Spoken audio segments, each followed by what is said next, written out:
IT एक ऐसा sector जो 2020 से लेके 2022 के बीच में डबल से भी ज्यादा भाग गया था। रीजन क्या था कि सब कुछ बढ़िया चल रहा था, वहां पर क्या हुआ, डिजिटल एकदम से बूम हुआ और वहां पे आपको निफ्टी आईटी भागता हुआ नजर आया। लेकिन आज की हालत देखूं तो अपनी टॉप से 40% से ज्यादा निफ्टी आईटी टूटा हुआ है। टीसीएस, विप्रो, इंफोसिस जैसे स्टॉक जो है लगभग 50% के आसपास टूटे हुए हैं। हमारी क्या रणनीति होनी चाहिए? आप देखने वाली क्या बात है कि हम बहुत ज्यादा डिस्काउंट पे अब इस सेक्टर के अंदर करना क्या चाहिए, पूरा जो सेक्टर है इसके ऊपर आज कंप्लीट एनालिसिस किया है, साथ में डेटा के साथ में किया है। ऐसा नहीं हवाबाजी बात नहीं करेंगे, प्राइस सेक्शन देखेंगे, डेटा देखेंगे, रिसर्च रिपोर्ट्स देखेंगे, हर एक को कंक्लूड करके आपके साथ शेयर करने वाला हूं। सबसे पहले वीडियो को लाइक कर देना और शुरू करते हैं आज का सेशन। सबसे पहले आप डिस्क्लेमर पढ़ो, फिर आप शुरू करते हैं आज का ये session. This channel is for education purpose only. We are not SEBI registered investment advisor. Please do your own research before investing. All investment decision and their outcome are your responsibility. अब हम सीधा charts पे आते हैं। Charts में हमें क्या देखने को मिल रहा है भाई? ये निफ्टी आईटी इंडेक्स का चार्ट है। आप देखोगे क्या कि 2020 से अप्रैल 2020 से आप देखोगे तो ये क्या शानदार मूव आपको देखने को मिला। एकदम बहुत शानदार एक मूव था, उसके बाद थोड़ा सा डिप आया, फिर हम इसको एक अप ट्रेंड पैटर्न जो है वो फॉलो करते हुए नजर आ रही थी। बढ़िया, सब कुछ सही चल रहा था, सब कुछ ठीक था। फिर क्या हुआ, यहाँ पे एक ब्रेकडाउन आता हुआ नजर आया। आप ये देखोगे, यहाँ पे मैं प्राइस एक्शन आपको समझाऊंगा बहुत अच्छे से, तो आपका फोकस बिल्कुल ये एरिया में आना चाहिए। देखो ये आपका अप ट्रेंड चल रहा था, बढ़िया, कहीं कोई दिक्कत नहीं। इधर भी आप देखोगे इसके हिसाब से सही चल रहा है, बल्कि सब कुछ बढ़िया, ठीक है, कोई दिक्कत वाली बात नहीं। उसके बाद क्या हुआ, यहाँ पे ब्रेकडाउन आया। ब्रेकडाउन के बाद दिस इज द रीटेस्टिंग, ठीक है, ये रीटेस्टिंग हुई है ना। इस ब्रेकडाउन की छोटा सा हैमर, इनवर्स हैमर बना, उसके बाद देख रहे हो क्या शार्प मूव नीचे की साइड आया। अब हम देखें यहाँ पर तो आपको क्या समझना पड़ेगा, देखो ये जो मूव था, यहाँ पे आप ये मूव देखोगे तो इसमें लगभग 200% जो है आपका निफ्टी आईटी इंडेक्स, स्टॉक्स की तो बात ही नहीं कर रहा, भागता हुआ नजर आया था। मजा आ गया था, मतलब जिसे बोलते हैं एक शानदार तेजी बनी।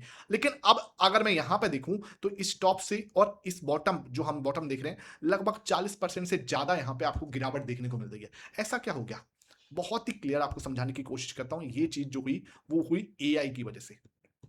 एआई मार्केट के अंदर एकदम से बूम करता हुआ नजर आया आफ्टर 2022 के बाद में। एआई मतलब जैसे बोलते हैं ना, बूम होता हुआ बहुत ही ज्यादा फटता हुआ नजर आया।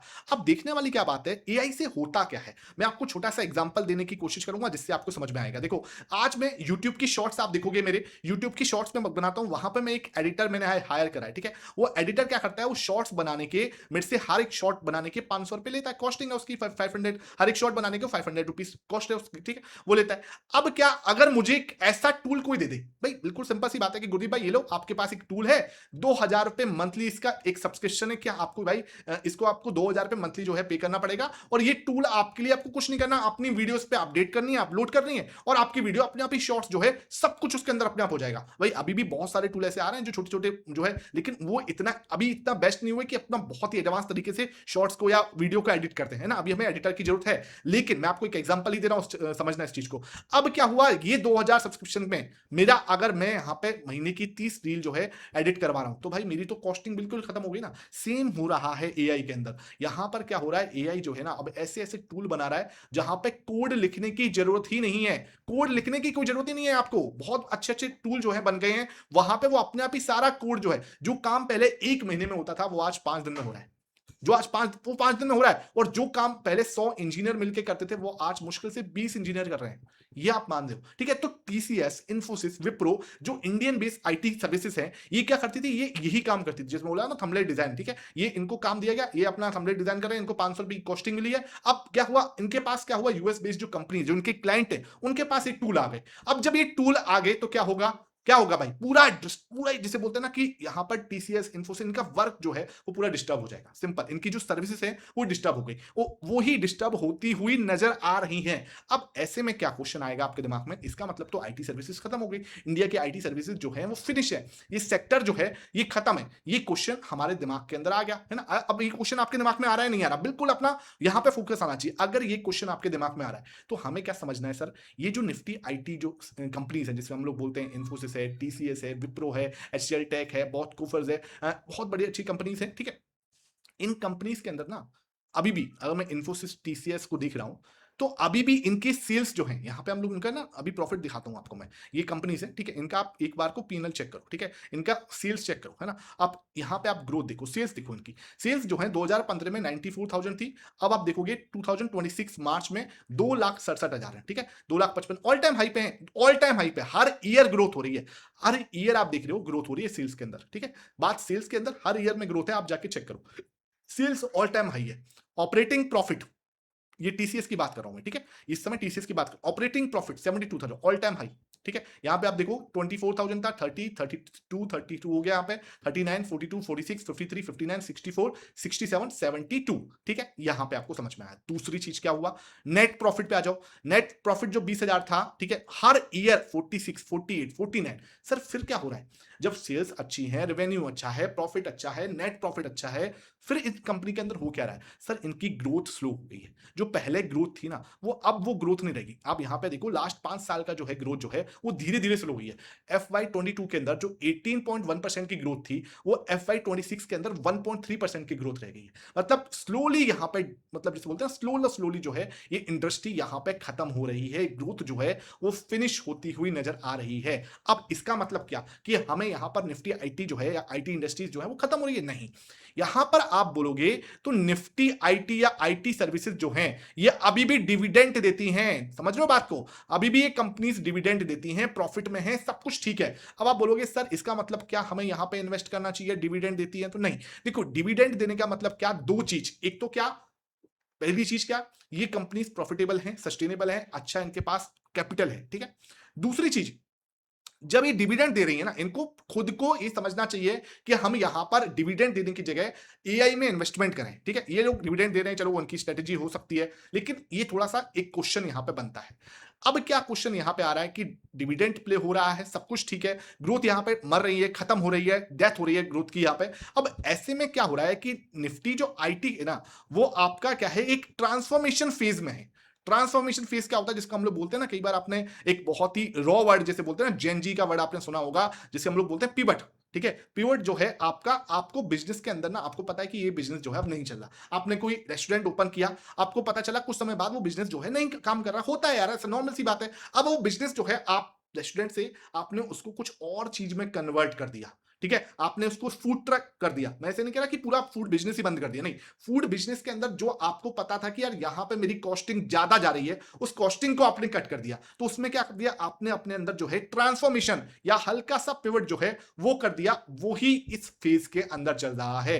अब जैसे याद होगा आपको, नोकिया कंपनी थी, कोडक जो आपकी कंपनी थी, कैमरे बनाती थी, नोकिया आपका फोन बनाती थी, इन्होंने क्या किया, एंड्रॉइड में शिफ्ट ही नहीं हुए, एप्पल के अंदर शिफ्ट ही नहीं हुए। अब एंड्रॉइड में शिफ्ट नहीं हुए तो क्या हुआ, धीरे धीरे क्या हुआ, धीरे धीरे ये खत्म होते हुए चले गए, धीरे धीरे इनके बारे में कोई बात नहीं, लेकिन नंबर वन था नोकिया एक टाइम पे, है ना। वही चीज है, अगर इन्होंने अब एडॉप्ट कर लिया, इस ट्रांसफॉर्मेशन फेज के अंदर ये लोग अगर एडॉप्ट कर गए, है ना, और ये इतनी बड़ी कंपनी है जिसे हम लोग बोलते हैं ना too big to fail, TCS Infosys इस तरीके की कंपनी है जहां पे आज भी सेल्स ऑल टाइम हाई पे है, ग्रोथ जो है आपकी जरूर यहां पे खत्म हो रही है, लेकिन net profit all time high पे है। ये चीज आपको समझनी पड़ेगी, ये ट्रांसफॉर्मेशन फेज के अंदर चल रहा है। अब और कौन सी चीज है उन्हें देखना पड़ेगा। यहां पे जो मैं बात करता हूं, क्या हमें ये एक देखने वाला है कि भाई क्या आईटी सेक्टर खत्म हो जाएगा, ये क्वेश्चन आपके समझ में आ रहा है, तो जवाब बिल्कुल नहीं, सेक्टर खत्म होने के अफवाहें गलत है, लेकिन इसके पीछे मुख्य मतलब आपको समझना पड़ेगा। एआई खतरा नहीं, बदलाव है। मॉर्गन स्टैनली ने एक रिपोर्ट के अनुसार एआई से भारतीय आईटी सेक्टर खत्म नहीं होगा, बल्कि काम करने का तरीका बदलेगा।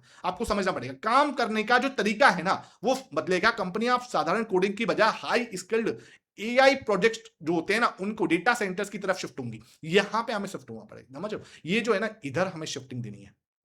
अभी हम डेटा पे भी आएंगे, प्राइस एक्शन पे भी आएंगे, लेकिन अभी जो मेन चीज है ये यहां शिफ्ट, जो आपके दिमाग में क्वेश्चन चल रहा है ना कि क्या हुआ है और अब आगे क्या हो रहा है, वो मैं आपको समझाने की कोशिश कर रहा हूं। शॉर्ट टर्म में सुस्ती, वैश्विक अनिश्चितताओं के कारण पे क्या हो सकता है कि शॉर्ट टर्म में जरूर जो है आपका ये 4-5 2-3 साल जो है आपके लिए थोड़े भारी हैं, ठीक है। उसके बाद क्या होता है, बहुत इंपॉर्टेंट चीज, आगे बढ़ते हैं सर। यहां पे अगर मैं आगे बढ़ता हुआ नजर आया तो आपको क्या दिखाई देगा, यहां पे आप देखोगे तो जो बड़े गोल्डमैन सैक है, मॉर्गन स्टैनली, इन्होंने क्या टारगेट दिए आपको, टीसीएस के टारगेट जो है 2410 का है, ठीक है, ध्यान रखना। मॉर्गन स्टैनली ने 2200 रुपए का टारगेट दे रखा है। इन्फोसिस है ना, अभी जो ट्रिपल डिजिट पे आ चुका है, इन्होंने बहुत ही छोटा है, बहुत छोटा सा टारगेट है। विप्रो ने क्या दिया है, विप्रो का 179, ये गोल्डमैन का है, और मॉर्गन स्टैनली 161, हालांकि बहुत ज्यादा नहीं है, लेकिन ये आपको बहुत ही, जैसे बोलते हैं ना कि ये बोला जाए कि खत्म हो रही कंपनी, ये चीज यहां पे नहीं दिखाई दे रही। उसके बाद आपको दिखाऊं इनकी कंपनीज के अंदर क्या दिख रहा है। यहां पे आप देखोगे रेवेन्यू, ये देखो क्या शानदार रेवेन्यू है, 2,60,000। जो लोग बोल रहे हैं खत्म हो जाएगी, इतना तगड़ा रेवेन्यू है। इन्फोसिस का रेवेन्यू 1,80,000, यहाँ पे 1,30,000 है ना। नेट प्रॉफिट आप देखोगे,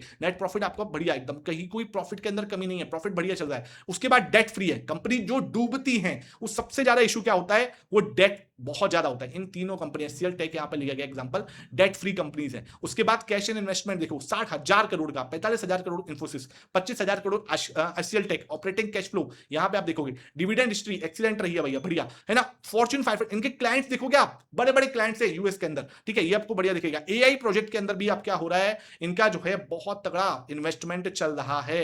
एआई प्रोजेक्ट के अंदर भी इनके तगड़े इन्वेस्टमेंट चल रहे हैं। अब ऐसे में आपको हमें क्या दिमाग लगाना है, आपको और हमें यहाँ पे इन्फोसिस का देखो भाई, इन्फोसिस भी आपका ऑल टाइम हाई पे सेल्स है। यहाँ पे आप देखोगे तो कोई हवाबाजी बात नहीं चल रही, ऑल टाइम हाई पे सेल्स है 1,78,000, ठीक है, सेल्स ऑल टाइम हाई पे है, operating profit all time high पे है। ग्रोथ जो है इन्फोसिस के अंदर ग्रोथ भी सही दिख रही है, ऐसा नहीं कि ग्रोथ कोई बहुत कम है, लेकिन जो है ना एक जो एक्सपेक्ट मतलब कर रहे हैं ना कि हाँ यार जैसे सब कुछ खत्म हो जाएगा, वो चीज वो डर बना हुआ है, ठीक है। दूसरी चीज ये तो हो गया।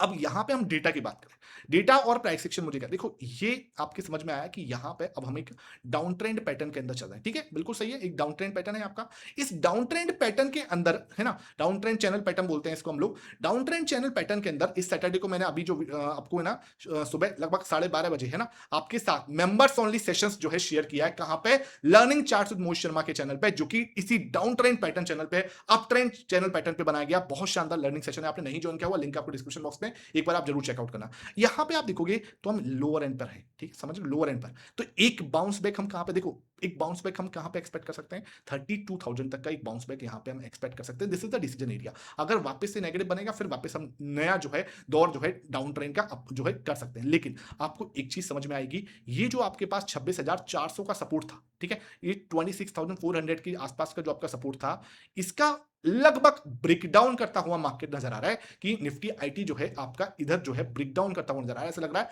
जैसे ये खत्म हो रहा है, ठीक है, नीचे जा रहा है। आपको क्या करना है, ये एक पैनिक है, आज भी अभी भी यहां पे पैनिक दिख रहा है। मुझे क्या लगता है हम यहां पे एक रीबाउंस कर सकते हैं, कहां तक का, बहुत ज्यादा मैं बात करूंगा 32,000 से लेके 33,000 तक का, ये एक रीबाउंस हो सकता है। यहां तक हम आ सकते हैं, जैसे हमने यहां कुछ नेगेटिव पैटर्न बनाया, यहां हमने नेगेटिव पैटर्न बनाया, फिर ये एक डिसीजन एरिया है। अगर कुछ नेगेटिव पैटर्न यहां बनेगा, फर्दर हम गिरावट कर सकते हैं, फिर हम फ्रेश जो है लूज जो है हिट कर सकते हैं। लेकिन अभी के लिए मुझे जो समझ में आ रहा है वही समझ में आ रहा है कि भाई सब कुछ ठीक है, लेकिन थोड़ा सा आपको यहां पर गिरावट जो है एक बार को इस जगह पे दिखना पड़ेगा। यहां पे हम एक बाउंस यहां पे एक्सपेक्ट कर सकते हैं। अब बात करते हैं सर छोटे टाइम फ्रेम पे क्या दिखता है।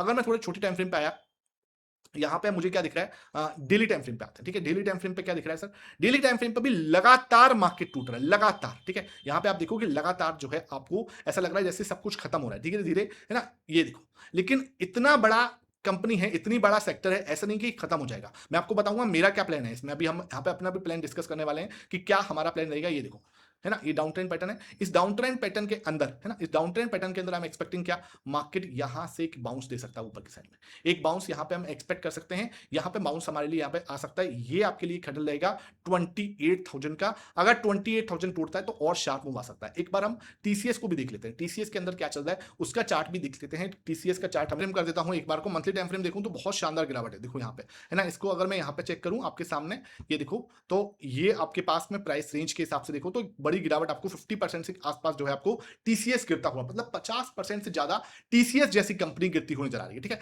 अब इधर हमें क्या दिख रहा है, मार्केट के अंदर मान के चलते हैं कि ये अगर इसको कंटिन्यू भी करना है तो मुझे क्या लगता है कि एक बार को स्मॉल जो है आपको एक पुलबैक देखने को मिल सकता है, ठीक है। यहाँ पे एक स्मॉल पुलबैक मिल सकता है, कहां तक का, बहुत ज्यादा मत एक्सपेक्ट करना। यहाँ पे हम एक्सपेक्ट करेंगे 2200 से लेके 2300 तक का पुलबैक, ये हम एक्सपेक्ट कर सकते हैं कि मार्केट एक बार को हमें दे सकता है। This is the decision area जहां पे हमें डिसीजन लेना है। अगर कुछ नेगेटिव प्राइस सेक्शन बनता है, फर्दर गिरावट नीचे की साइड से हो सकती है, या फिर क्या है, जैसे यहाँ पे देखो कितना शानदार नेगेटिव पैटर्न बना, ये बिल्कुल शानदार। तो यहाँ पे हमें डिसीजन लेना पड़ेगा। अगर मार्केट यहाँ ब्रेकआउट देता है ऊपर के लिए तो फर्दर हम ऊपर की साइड जा सकते हैं, फिर आपके पास 32 के आसपास का सपोर्ट आएगा, रेजिस्टेंस आएगा। इसका ब्रेकआउट देखिए ऊपर जाएंगे तो ये आपको बहुत शानदार, ये मतलब जैसे बोलते हैं ना कि ये ब्रेकआउट ही आपको कुछ सस्टेन कर पाएगा, कि ये ब्रेकआउट हुआ तभी जाके आप सस्टेन कर पाओगे। यहां पर कुछ ब्रेकआउट के बाद एक रीटेस्टिंग रन होगी, तब जाके हम बोल पाएंगे। तो भाई ये देखो अभी तो नेगेटिव है सब कुछ, ठीक है।